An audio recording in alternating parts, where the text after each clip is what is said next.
Halo, selamat malam. Perkenalkan, nama saya Novianti SEMAK. Saya merupakan salah satu dosen di Universitas Widya Dharma Pontianak. Mata kuliah yang saya ampu adalah pengantar akuntansi 2.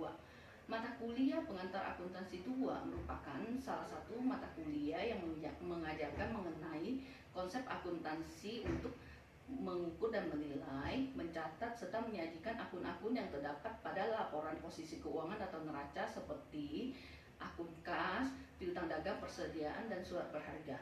Tujuan mata kuliah pengantar akuntansi 2 adalah untuk mengajarkan kepada mahasiswa mengenai konsep pengendalian internal dan kas, kemudian mampu memberikan pemahaman kepada mahasiswa mengenai konsep kas, piutang usaha, persediaan, aktiva tetap, serta surat berharga.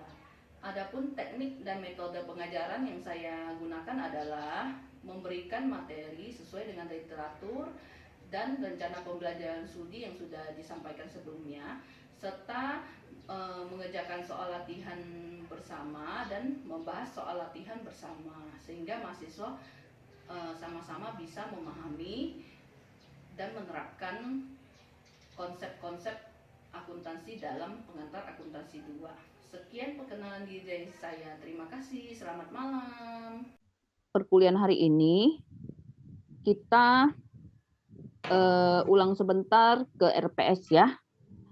Sebenarnya ke RPS ini sudah pernah disampaikan ya sebelumnya. Nah, untuk capaian pembelajaran lulusan CPL dari mata kuliah pengantar akuntansi 2 adalah diharapkan mahasiswa bisa memahami berbagai jenis investasi aset yang ada pada akuntansi, sehingga dapat membangun pola pikir pemanfaatan analisis dalam akuntansi untuk menilai dan mengambil keputusan secara bijak dalam dunia usaha. Kedua, memahami pentingnya analisis investasi aset dalam akuntansi dan metode-metode yang digunakan dalam pengambilan keputusan. Ketiga, memahami latar belakang penerapan investasi aset dalam akuntansi dan metode-metode yang digunakan untuk mendukung pengambilan keputusan dalam dunia usaha. Keempat, memahami fungsi dan proses penggunaan aset dalam dunia usaha. Capaian pembelajaran mata kuliah yaitu mahasiswa mampu memahami elemen dan prinsip pengendalian internal serta konsep akuntansi kas, pencatatan kas kecil dengan metode impres dan fluktuasi, dan penyusunan laporan rekonsiliasi bank. Kedua, mahasiswa mampu memahami konsep mengenai piutang, pencatatan dan penaksiran piutang tidak tertagih dengan analisis saldo piutang dan analisis umur piutang. Ketiga, mahasiswa mampu memahami perbedaan pencatatan persediaan dengan metode periodik dan perpetual dan menilai persediaan dengan metode rata-rata FIFO dan LIFO. Keempat, mahasiswa mampu memahami konsep penyusutan aktiva tetap dan akuntansi atas pelepasan aktiva tetap. Kelima, mahasiswa mampu memahami konsep surat-surat berharga dan menilai surat berharga dengan metode harga pokok, harga pasar, dan LCOM ya. Nah, kita lihat yang untuk pertemuan yang pertama kan sudah pernah disampaikan kontrak belajar ya, yaitu RP dan kemudian RPS dan RTM juga sudah ya. Nah, yang pertemuan kedua kali ini kita kemampuan akhir mahasiswa atau KM yang diharapkan adalah mahasiswa mampu memahami konsep pengendalian internal serta konsep akuntansi kas ya. Bahan kajiannya pengertian dan elemen pengendalian internal, prinsip pengendalian akuntansi efektif, pengertian akuntansi kas dan pembentukan kas kecil, kemudian penjelasan metode impres dan metode fluktuasi ya. Strategi atau metode pembelajaran adalah kuliah daring, diskusi, studi kasus. Kemudian pengalaman belajar di sini mahasiswa mendengarkan secara aktif materi yang dijelaskan oleh dosen. Mahasiswa memahami elemen dan prinsip pengendalian internal. 3, mahasiswa memahami konsep akuntansi kas dan pembentukan kas kecil. Lalu kriteria penilaian atau indikator capaiannya adalah mahasiswa dapat memahami dengan baik materi yang dijelaskan oleh dosen. Kedua, mahasiswa dapat mengerjakan soal-soal dengan benar. Ya, instrumen penilaiannya tertulis, kinerja, kecocokan jawaban, kelengkapan, kemampuan menjelaskan, dan perilaku atau karakter. Oke, sekarang kita lihat RTM. RTM-nya ya, RTM untuk pertemuan yang pertama.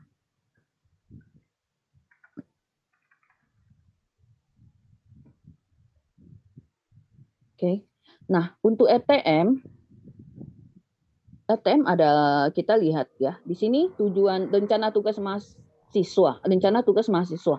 Nah, tujuan tugasnya, mahasiswa mampu menjelaskan tentang pengertian kas, tujuan pembentukan kas kecil, metode pencatatan kas kecil dengan metode impres dan fluktuasi.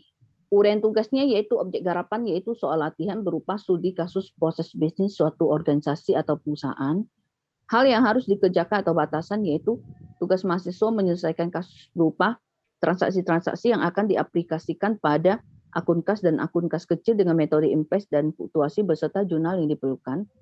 Ketiga, metode pengerjaannya yaitu sesuai arahan dan bentuk soal yang diberikan oleh dosen pengampu. Keempat, deskripsi luaran tugas yang dihasilkan yaitu menerapkan transaksi keuangan perusahaan yang berkaitan dengan akun kas dan kas kecil dan melakukan penjurnalan secara tepat dengan masing-masing metode. Kita lihat lagi kriteria dan bobot penilaian ya. Kelengkapan dan kebenarannya 80%, kerapian penyajian tugas 10%, dan aktivitas tanya jawabnya adalah 10%. Oke, kita ke materi ya sekarang. Nah, materi kita bab pertama mungkin di antara kalian juga sudah membaca sebelumnya ya. Nah, kita belajar tentang pengendalian kas ya. Bab 1 itu masih kas ya. Nah, mungkin ada yang tahu apa pengertian kas? Ada yang mau coba jawab mungkin? Kas itu ada di komponen apa ya? Aktiva apa gitu? Dita coba. Ya, tadi siapa yang jawab? Dita ya. Siapa yang jawab? Saya Bu, Valen Bu. Valen, oke, aktiva lancar ya Valen ya. Nah, ada kalau di laporan keuangannya itu jenis apa ya? Laporan apa ya biasanya?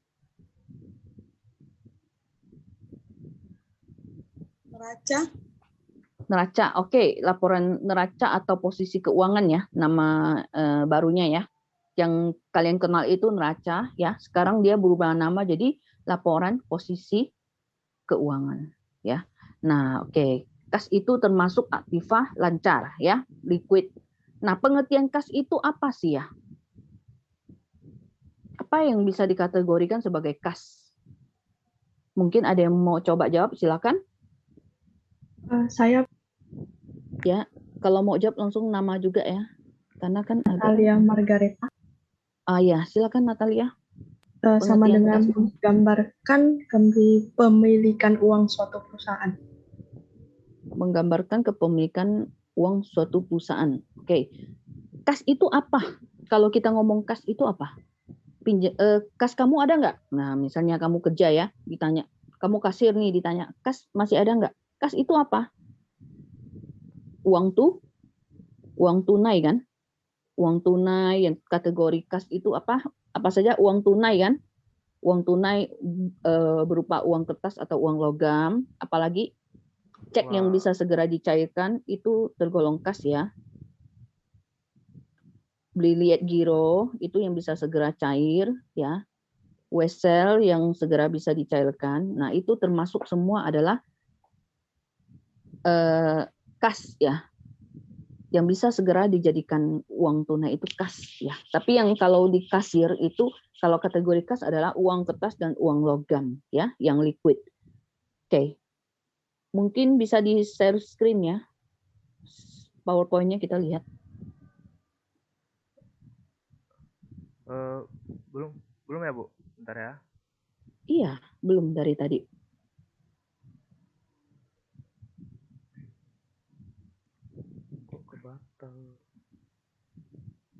Sudah kah, Bu?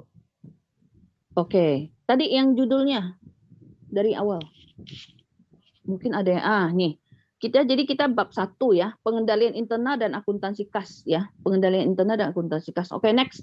Kita ingin lihat dulu tujuannya. Tadi kan kalian sudah ditanya, masih ingat ya, kas, pengertian kas, tergolong kelompok apa dan dalam laporan apa gitu ya. Nah, kita lihat tujuan. Tujuan kita mempelajari bab 1 ini adalah kalian bisa menjelaskan mengenai sifat kas dan pentingnya pengendalian internal terhadap kas. Kedua, memaparkan prosedur dasar untuk menyelenggarakan pengendalian internal terhadap penerimaan kas. Ketiga, memaparkan prosedur dasar untuk menyelenggarakan pengendalian internal terhadap pembayaran kas termasuk penggunaan sistem voucher. Keempat, menguraikan sifat rekening bank dan penggunaannya. Dan keenam, membukukan transaksi yang melibatkan kas dalam jumlah kecil dengan menggunakan dana kas kecil. Ketujuh, mengikhtisarkan cara penyajian kas di neraca. Kedelapan, menghitung dan menginterpretasikan rasio kas terhadap kewajiban lancar. Oke, untuk tujuan ada yang mau ditanyakan nggak ya? Oke, sambil kalau misalnya saya lagi jelaskan, kalau kalian nggak ngerti, kalian boleh tanya ya. Oke, lanjut, next. Kita lihat pengendalian atas kas. Tadi kan kita sudah tahu kas itu apa ya? Uang tunai, ya, uang tunai, uang kertas atau logam yang bisa segera dicairkan dan dia mudah dipindah tangankan, betul ya? Sehingga untuk kas ini apakah rawan nggak terhadap pencurian atau kehilangan? Rawan nggak? Coba Rawan. jawab. Rawan Kan? Rawan banget ya. karena sifatnya Nah, fisik. oke. Betul. Ya. Kita tinggal aja mungkin, contoh kasir ya. Kamu kasir di suatu perusahaan atau di mana lah ya. Kamu tinggal, misalnya kamu mau ke kamar kecil, kamu tinggal, nggak ada yang jaga, kamu tinggalin begitu, kamu ke toilet mungkin. Ya, tiba-tiba kamu masuk lagi ke ruangan, uang kamu udah hilang ya. Jadi rawan ya. Makanya kenapa biasanya untuk pemegang kas itu sangat harus ya hati-hati gitu loh, harus aware gitu ya. Nah, kadang-kadang di ruangan pun dipasang CCTV ya, ruangan kasir, dan tidak boleh sembarangan orang masuk ya. Karena kehilangan merupakan tanggung jawab si pemegang kas. Betul ya. Nah, kita lihat pengendalian atas kas. Nah, banyak perusahaan membutuhkan beberapa akun kas untuk membukukan kategori kas dan dana yang berbeda. Nah, tergantung kebijakan masing-masing perusahaan ya. Kebanyakan perusahaan memiliki lebih dari satu rekening bank. Nah, judul untuk setiap akun bank sebaiknya misalnya kas di bank, nama banknya apakah Bank Mandiri, Bank BCA, Bank BII, kan macam-macam ya. Nah, kita lihat pengendalian itu ada dua jenis. Ada pengendalian preventif, yaitu melindungi kas dari pencurian dan penyalahgunaan. Itu mencegah ya. Contoh ruangan dipasang CCTV. Kas itu setiap hari sebelum pulang kasir disuruh opname dulu, hitung dulu. Kalau kurang dia harus nombok ya. Misalnya setiap di opname, opname-nya itu orang yang berbeda setiap hari biasanya ya. Akunting atau siapa yang di kantor yang ditunjuk, yang independen, yang dia hitung gitu. Oh, kurang 5 juta, berarti dia harus kembalikan hari itu juga 5 juta ya. Nah, pengendalian detektif didesain untuk mendeteksi pencurian atau penyalahgunaan dan bersifat preventif juga. Kalau detektif ini lebih ke misalnya boleh kamu pasang CCTV ya. Misalnya tiba-tiba hilang, sering hilang. Nah, CCTV bisa diputar. Kenapa hilangnya gitu? Siapa yang curi ya? Atau kalau bisa ada sistem lain yang dirancang, apakah dia bersifat pengendalian preventif ataupun yang detektif ya. Itu tergantung kebijakan perusahaan. Oke, sampai di sini ada pertanyaan? Oke, next lanjut ya. Sambil ya, kalau mau tanya langsung, Bu, saya mau tanya gitu. Oke, kita lihat pengendalian internal atas pembayaran kas. Nah, kita lihat ya yang pertama. Pengendalian internal atas pengeluaran kas harus memberikan jaminan bahwa pengeluaran dilakukan hanya untuk transaksi yang diotorisasi. Jadi semua transaksi-transaksi itu harus ada persetujuan dulu ya, baru bisa kita bayar seperti itu ya. Jadi enggak, misalnya di suatu perusahaan tagihan kan banyak ya, tagihan-tagihan yang mau dibayar itu banyak. Jadi kayak kasir atau bagian keuangan itu tidak bisa seenaknya mau bayar gitu.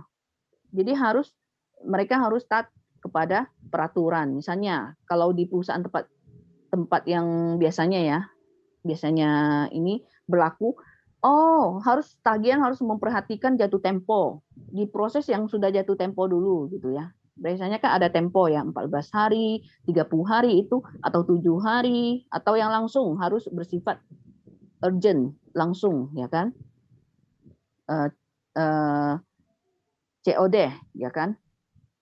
Pokoknya yang ada 1 hari, nggak bisa dipending lama.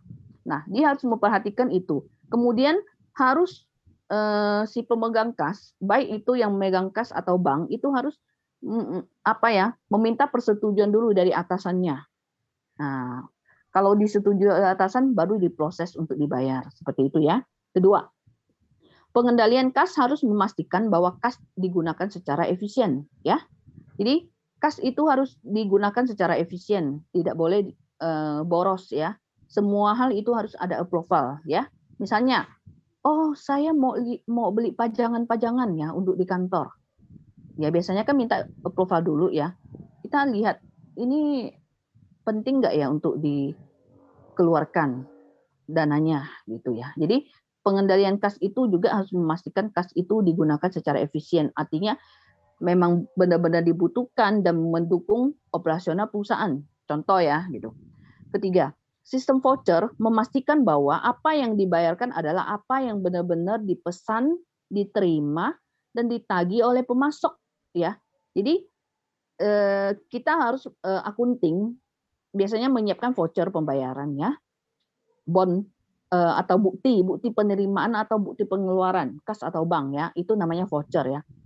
Mereka harus memastikan bahwa yang di-voucherkan, dibuat di tagihan di bukti pengeluaran kas atau bank itu adalah barang-barang yang benar-benar dipesan oleh perusahaan, benar-benar sudah diterima barangnya dan benar-benar ditagih oleh supplier atau vendor yang benar gitu loh ya. Contoh, kita beli ATK nih. Benar, kita cek dulu. Biasanya ada purchase order-nya ya. Oh benar, kita pernah memesan, ini ada bukti purchase order. Lalu barang ini sudah diterima belum? Oh bagian gudang sudah terima dan bagian yang membutuhkan misalnya akunting yang butuh kan, dia pesan, oke sudah diterima, barang ini sudah diterima. Oke, memenuhi 2 syarat. Oh, sudah ditagih dengan benar belum oleh pemasok, artinya misalnya oleh PTA. Oh benar, ini kita beli dari PTA. PTA ini benar nggak? Sudah menerbitkan kwitansi nggak? Invoice nggak? Benar nggak angka-angka invoice kwitansi? Kamu kalikan lagi. Benar nggak satuan barang dengan jumlah barang dengan satuan barangnya? Lalu kelengkapan dokumennya sudah benar belum? Gitu ya. Nah, vendor ini sudah benar belum? Sudah kasih nomor rekening yang betul belum? Alamatnya sudah betul belum? Kalau dia punya faktur pajak sudah betul belum? Nomor pokok wajib pajaknya, dasar pengenaan pajaknya, PPN-nya, kan seperti itu ya. Kita memastikan dengan betul, itu namanya pengendalian. Oke, next. Oke, sampai di sini ada yang mau ditanyakan nggak? Jelas nggak? Kita lihat. Saya mau bertanya, tadi. Ya silakan. Dengan siapa? Maaf, langsung Alfianus. nama. Oke. Alfianus, Bu. Alfianus. Oke, silakan Alfianus. Saya ingin bertanya, apakah benar, Bu, otorisasi transaksi ini adalah transaksi yang memerlukan lebih dari satu orang untuk menyelesaikannya, Bu? Betul. Kalau di perusahaan itu biasanya dia ada beberapa otorisasi ya. Nah, saya kasih contoh misalnya tagihan sudah diterima sama akunting di perusahaan kan? Akunting akan memproses menerbitkan voucher yang saya bilang ya. Dia cek dulu benar nggak yang tadi saya bilang. Purchase order udah benar belum, cocok dengan tagihan, barang udah diterima belum, semuanya dicocokkan ya, faktur pajak semua kelengkapan udah oke, dia terbitkan voucher bukti pengeluaran kas atau bank ya. Misalnya dia akan membuat kebijakan kalau untuk pembayaran di bawah 2 juta dia pakai kas, kan kecil 1 juta, 1 juta sampai ke bawah saya pakai kas. Tapi kalau udah 1 juta ke atas dia pakai bank ya, karena kan lumayan banyak kerjaan admin kalau harus sering bayar-bayar seperti itu ya. Nah, kebijakannya itu. Kemudian kalau sudah, dia akan memberikan tagihan itu ke bagian keuangan ya. Ada tanda terimanya, saya kasih, oh ini tagihan saya masukkan. Nah, bagian keuangan setelah terima, dia hitung tanggal jatuh temponya. Dia masukkan ke bukunya. Dia kan memegang buku ya, buku bank atau kas. Di situ ada saldo. Nah, saldonya hanya dia tahu ya. Di situ dia akan masukkan. Kalau kurang dananya dia akan minta dana ke pusat atau ke atasan atau ke bagian yang berwenang ya. Kemudian pada saat udah jatuh tempo dia akan memproses tagihan itu. Apakah dia akan, misalnya kalau sekarang perusahaan banyak menggunakan sistem online ya, kayak internet banking ya untuk perusahaan, untuk corporate. Dia upload dulu pembayarannya. Nah, waktu di-upload si atasan dari pemegang yang upload, kasir atau bank ya, pemegang kas atau bank ini akan mengupload. Nah, masuknya ke atasannya. Atasannya akan meminta bukti, biasanya dia akan cetak, dia masukkan ke sistem, tercetak semua ya. Misalnya di sini dia akan bayar ke PTA, totalnya begini. banknya apa? Kalau sesama bank, misalnya saya contohkan Bank Mandiri. Sesama Bank Mandiri bebas biaya, seperti itu kan. Nah, nanti hasilnya muncul, dia akan upload. Muncul, oh beda bank kena NIM berapa. Total yang harus dibayar begini. Dia print, dia lampirkan ke tagihannya. Serahkan ke atasannya. Atasannya akan mengecek, benar nggak nih kan? Udah jatuh temponya udah benar belum? Tagihan ini udah benar belum ya? Nggak cacat gitu ya. Sudah di-approve, sudah betul. Nah, nomor rekening yang diupload sama si kasir benar belum dengan yang tertera di situ, jangan sampai salah bayar ya. Kemudian dia ada tombol kayak token. Jadi kalau kalian punya apa ya, pakai internet banking pribadi kan punya token kan. Nah, sama di corporate itu punya token. Nah, si atasannya ini akan approve. Dia klik tokennya kalau betul. Kalau salah dia reject. Dia minta ganti lagi, upload yang betul. Seperti itu ya. Kalau sudah naik, nah dia udah approve atasan ini, biasanya ada 2 orang otorisasi. Nah, yang satu lagi adalah atasannya lagi yang tadi approval 1. Nah, seperti itu. Nah, atasan approval 1, atasan dari yang approval 1 ini berarti kita sebut approval 2 ya. Dia akan mengecek lagi betul enggak. Dia sekarang lebih bukan ngecek ke nomor rekening atau apa juga ya. Boleh juga sih kalau mau ngecek lagi ulang ya. Nah, biasanya sih kalau approval 2 itu sudah inilah ya, tinggal kalau dia percaya dia langsung klik disetujui, langsung bayar. Langsung uang perusahaan itu kamu keluar gitu. Langsung maksudnya saldonya kurang gitu loh. Kayak kamu narik uang di ATM hilang gitu, udah, ya kan? Jadi dia harus memastikan betul. Nah, seperti itu. Jadi banyak kalau di perusahaan itu banyak tergantung nominal, besarnya nominal ya. Biasanya kalau nominalnya makin besar itu ke pejabat yang lebih tinggi jabatannya. Seperti itu sih ya. Di situ mereka harus memastikan betul-betul gitu. Oke, ada lagi pertanyaan? Oke, pertanyaannya bagus ya. Jadi intinya atasan dan bawahannya itu harus saling bersinergi atau bekerja sama untuk betul. Iya, betul. Biasanya di perusahaan sudah dirancang seperti itu ya, kalau perusahaan-perusahaan nasional ya, lebih banyak pakai, apalagi zaman pandemi COVID, nggak mungkin kan kita sering antri ke bank bayar pakai BG, bilet giro, ya kan? Sudah pakai token seperti itu. Oke. Dan di approve-nya itu harus ada jamnya, sesuai jam. Kalau enggak expired, kamu ulang lagi, upload dari awal. Oke.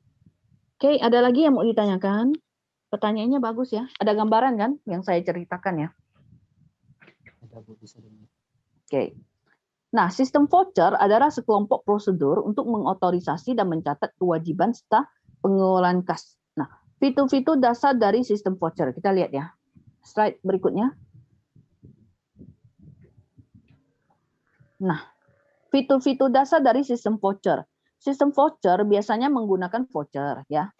Nah, sistem tersebut biasanya memiliki arsip untuk voucher yang belum dibayar dan yang sudah dibayar. Nah, yang dinamakan voucher itu ada gambaran ya. Kalau kalian belajar di pengantar akuntansi 1 itu adalah bukti pengeluaran kas atau bank ya. Oke. Nah, biasanya dibuat oleh Departemen Akuntansi setelah semua dokumen pendukung yang dibutuhkan diterima. Contohnya tadi purchase order atau pesanan pembelian, faktur pemasok dan laporan penerimaan barangnya ya, seperti itu. Akunting akan menyiapkan bukti penerimaan kas bukti pengeluaran kas atau bank setelah semua kelengkapan dokumennya itu sudah memenuhi syarat ya. Kemudian dalam menyiapkan voucher, petugas hutang usaha memverifikasi kuantitas, harganya, dan akurasi matematis dari dokumen pendukung dan mengarsip voucher yang sudah dibayar. Nah, oke, dalam prosesnya itu berarti masih akunting ya. Dia ada bagian hutang usaha. Memang di perusahaan biasanya ada bagian AP, account payable atau account receivable. Kalau account payable itu yang mengecek masalah hutang. Berarti kalau kita beli barang, berarti kan kita hutang kan? Tapi kalau account receivable itu yang bagian terima uang gitu. Nah, mereka akan ngecek dengan benar nggak, ngecek semua. Caranya dia harus hitung ulang. Benar nggak kamu pesan barang 10, harga satu barang 1 juta, berarti berapa yang harus dibayar? 10 juta kan? Dia hitung dulu betul nggak gitu. Kalau orangnya nagih 100 juta, berarti kan kita balikin ke vendor. Ini salah nih tagihan kamu nih, tolong perbaiki. Ya, seperti itu. Dicek dulu semua. Dicek betul-betul ya, baru dia catat, baru dia verifikasi. Namanya verifikasi ya, mengecek ya. Jadi banyak, di satu perusahaan itu banyak bagian ya. Tugasnya beda-beda. Oke, next ya. Nah, sistem pengendalian internal yang dirancang dengan baik akan dapat mendorong ditetapkannya kebijakan manajemen. Selain itu juga dapat mendorong terciptanya efisiensi operasi, melindungi aktiva perusahaan dari pemborosan, kecurangan, dan pencurian, serta bisa menjamin terciptanya data akuntansi yang tepat dan bisa dipercaya. Ya, oke. Sampai di contoh soal ya. Mungkin contoh soal ini kalian baca dulu kali ya. Kalau mau lanjut lagi sisa 5 menit nih ya. Nanti mungkin bisa kalian pelajari dulu, nanti minggu depan kita bahas ya. Kalau bingung boleh kalian tanyakan langsung ya. Baik di grup ya. Baik boleh tanya langsung ya.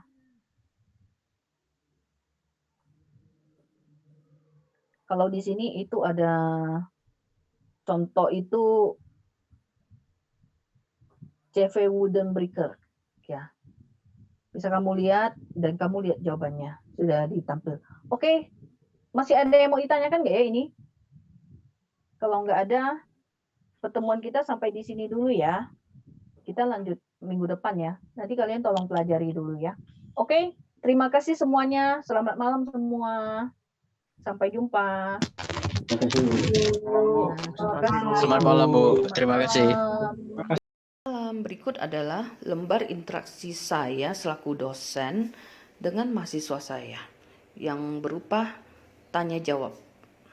Terima kasih.